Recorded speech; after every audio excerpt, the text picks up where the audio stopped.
So ഇന്നത്തെ video എന്ന് പറയുന്നത് ഒരുപാട് പേര് എൻ്റെ അടുത്ത് മെസ്സേജ് അയച്ച് ചോദിക്കുന്ന ഒരു ചോദ്യമാണ്. അവർ സ്നാപ്സീഡിൽ ഫോട്ടോ എഡിറ്റ് ചെയ്ത് കഴിഞ്ഞ് സേവ് ചെയ്യാൻ നേരത്ത് ഇമേജ് ക്വാളിറ്റി കുറയുന്നു. അപ്പോൾ നമ്മൾ ഇന്നത്തെ വീഡിയോയിൽ നോക്കാൻ പോകുന്നത് സ്നാപ്സീഡിൽ ഫോട്ടോ എഡിറ്റ് ചെയ്ത് കഴിഞ്ഞ് എക്സ്പോർട്ട് ചെയ്ത് സേവ് ചെയ്യാൻ നേരത്ത് എങ്ങനെ ഇമേജ് ക്വാളിറ്റി കുറയാതെ അത് സേവ് ചെയ്യാനാണ്.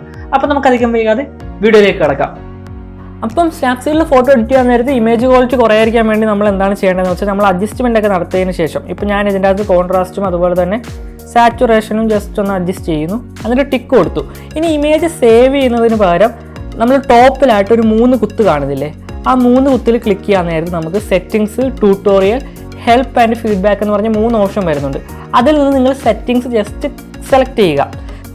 അപ്പം ആ ഓപ്ഷൻ ക്ലിക്ക് ചെയ്യാൻ നേരത്ത് ഇമേജ് സൈസിങ് എന്ന് പറഞ്ഞ ഓപ്ഷൻ വരും. നിങ്ങൾ നോക്കുക, നമ്മൾ എഡിറ്റ് ചെയ്തിട്ട് സേവ് ചെയ്യാൻ നേരത്ത് ഈ 2000 പിക്സൽസ് ആണ് കിടക്കുന്നതെങ്കിൽ നമ്മുടെ ആ ഇമേജ് 2000 പിക്സൽസിലേക്ക് കമ്പാസ് ആവുകയാണ്. അപ്പം നിങ്ങൾ അത് സെലക്ട് ചെയ്തിട്ട് ഡു നോട്ട് റീസൈസ് എന്ന് പറഞ്ഞ ഓപ്ഷൻ കൊടുക്കുക. അതുപോലെ തന്നെ ഫോർമാറ്റ് ആൻഡ് ക്വാളിറ്റി എന്ന് പറഞ്ഞത് 80%ഉം 95% ഒക്കെയാണ് കിടക്കുന്നതെങ്കിൽ മാക്സിമം ക്വാളിറ്റി കിട്ടാൻ വേണ്ടി അത് 100% ആക്കുക.